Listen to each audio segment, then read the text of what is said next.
Bismillahirrahmanirrahim and Assalamu alaikum. Welcome to Gahar Publisher. This is Hamna bint Shehzad. Our motto is redefining the geography of education through digital resources for conceptual learning.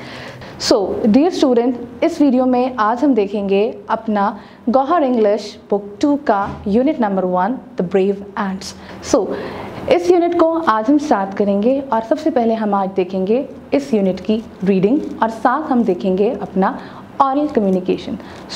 तो start करते हैं अब हम अपनी reading. जी students, जैसे कि आपको screen पे ये पिक्चर नज़र आ रही है, इस पिक्चर में आप देख रहे हैं कि हमारे पास एक कोबरा है और हमारे पास एक एंट हिल बनी हुई है जो कि ट्री के पास है और बहुत सारी एंट्स हैं जो कि भाग रही हैं।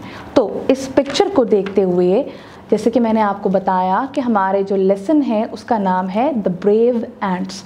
तो इस पिक्चर को देखते हुए और इस टाइटल का जो नाम है इसको सुनते हुए आप मुझे बताइए कि ये स्टोरी किस बारे में होगी। लगता है ये स्टोरी होगी एंट्स की ब्रेवरी के बारे में।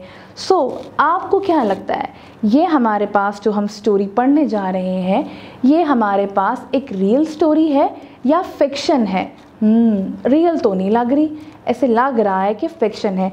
तो देखिए कि स्टोरी में क्या है।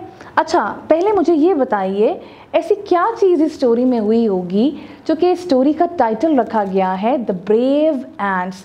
क्यों कहा गया है कि एंट्स ब्रेव होती हैं? क्या हुआ होगा आपके ख्याल में? क्या एंट्स ने कोई ब्रेवरी की होगी या एंट्स ने कोई चीज़ भारी उठाई होगी, कुछ काम किया होगा जिससे लग रहा होगा कि वो ब्रेव हैं? तो चलिए आइए अब हम इसको रीड करते हैं। Once ants lived near a big tree. One day, a cobra came there to live. He thought that the ant hill was ugly. He didn't want to see it there. He hissed aloud, "I am Cobra, the king of the forest. I order the ants to leave this place soon." There was no reply. He got wild and struck at the ant hill. तो dear students, इस paragraph में जो हमने पढ़ा, आइए अब हम उसका उर्दू ट्रांसलेशन देखते हैं। एक दफ़ा चूंटियाँ एक दरख्त के पास रहती थीं। एक दिन एक कोबरा वहाँ आया रहने के लिए। उसने सोचा कि जो चूंटियों का घर है ये बहुत ज़्यादा बदसूरत है, ये उस घर को वहाँ पर देखना नहीं चाहता था। तो उसने ज़ोर से फुनकारा, "मैं कोबरा हूँ, इस जंगल का बादशाह। मैं चूंटियों को ये हुक्म देता हूँ कि वो जल्द अज जल्द ये जगह छोड़ दें।" चूंटियों की तरफ से कोई जवाब नहीं आया। कोबरा वहशी हो गया और उसने ज़ोर से उनके घर पे मारा। जी, तो सबसे पहले मुझे ये बताएं डियर स्टूडेंट्स, चूंटियाँ कहाँ रहती थीं? चूंटियाँ एक बहुत बड़े दरख्त के पास रहती थीं। चूंटियाँ किस में रहती थीं? चूंटियाँ एंट हिल में रहती थीं। एंट हिल क्या होती है? चूंटियों का जो घर होता है, उनका जो मस्कन होता है, उसको कहते हैं हम एंट हिल। कोबरा क्या होता है? कोबरा हमारे पास एक बहुत लंबा सांप होता है, जंगली सांप होता है और ये बहुत ज़्यादा ख़तरनाक और जहरीला हमारे पास होता है। तो आइए अब चलते हैं आगे। What a surprise! In a minute, thousands of ants came out. Soon they started biting him everywhere. The king cobra couldn't bear the pain. He ran away. आइए अब देखते हैं इसकी उर्दू ट्रांसलेशन। क्या ही ताज्जुब है, एक मिनट के अंदर हज़ारों चूंटियाँ बाहर आ गईं। जल्द ही उन्होंने कोबरा को हर जगह से काटना शुरू कर दिया। जो किंग कोबरा था वो इस दर्द को बर्दाश्त ना कर पाया और भाग गया। जी, तो अब आप मुझे बताइए कि जब चूंटियों की तरफ से कोई जवाब नहीं आया था तो चूंटियाँ क्या कर रही होंगी? वो क्यों खामोश होंगी? वो ज़रूर कोई ना कोई प्लानिंग कर रही होंगी। और मुझे आप साथ ये बताइए कि क्या किया था उन्होंने चींटियों के साथ, क्या किया था उन्होंने कोबरा के साथ जो वो दर्द बर्दाश्त ना कर सका?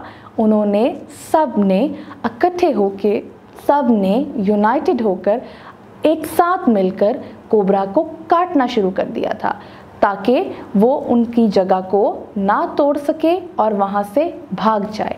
अच्छा, अब मुझे बताएं कि ये जो स्टोरी हमने पढ़ी है, इस स्टोरी से आपको क्या मॉरल लेसन मिलता है? क्या मॉरल लेसन मिलता है? इस स्टोरी से हमें 2 मॉरल लेसन मिलते हैं। पहला मॉरल लेसन हमें ये मिलता है कि हमारी जो यूनिटी होती है, हमारा जो इत्तेफाक होता है, यूनिटी इज़ ऑलवेज स्ट्रेंथ, और हमारे इत्तेफाक में बरकत है। और दूसरा हमारे पास क्या लेसन मिलता है? दूसरा लेसन हमें ये मिलता है कि गरूर का सर हमेशा नीचे होता है। कोबरा अपने आप को जंगल का बादशाह समझता था और वो किसी दूसरे को वहाँ पे रहने नहीं देना चाहता था। उसका ख्याल था कि चींटियाँ बहुत टाइनी होती हैं, एंट्स जो होती हैं बहुत टाइनी होती हैं, तो वो उसका क्या बिगाड़ लेंगी, वो उसको कोई नुकसान नहीं पहुंचा सकती। लेकिन अगर हम चींटियों की साइड से देखें, एंट्स की साइड से देखें, तो उन्होंने सब ने मिलकर, जब वो खामोश थी तो प्लान किया और इकट्ठी होकर सारी की सारी बाहर आई। जैसे कि आपको इस पिक्चर में भी नज़र आ रहा है कि इकट्ठी होकर सारी की सारी बाहर आई और सब ने मिलकर जब कोबरा पे अटैक किया तो कोबरा बहुत सारी, हज़ारों की तादाद की जो चींटियाँ थीं उनको बर्दाश्त ना कर सका और वहाँ से भाग गया। इस तरीके से चींटियों ने अपना घर जो है वो सेव किया। ठीक है, तो अब हम देखते हैं, हमारे पास यहाँ पर वर्ड्स मीनिंग दिए गए हैं पेज नंबर 2 के ऊपर। उसको कोबरा अ पॉइजनस स्नेक, जैसे कि मैंने आपको स्टोरी से पहले बताया, स्टार्ट करने से पहले, कि कोबरा हमारे पास एक पॉइजनस और एक डेंजरस, हमारे पास एक जो होता है फॉरेस्ट में रहने वाला एक लॉन्ग स्नेक होता है। हिस बेसिकली हमारे पास एक वर्ब है।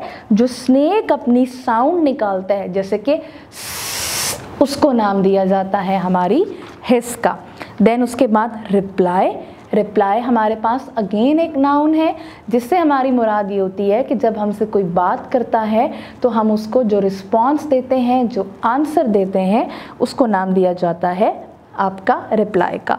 एंटहिल, जैसे हम इंसान अपने घरों में रहते हैं तो जो आपकी एंट्स होती हैं वो अपने जिस घर में रहती हैं उसको नाम दिया जाता है एंट्स हिल का।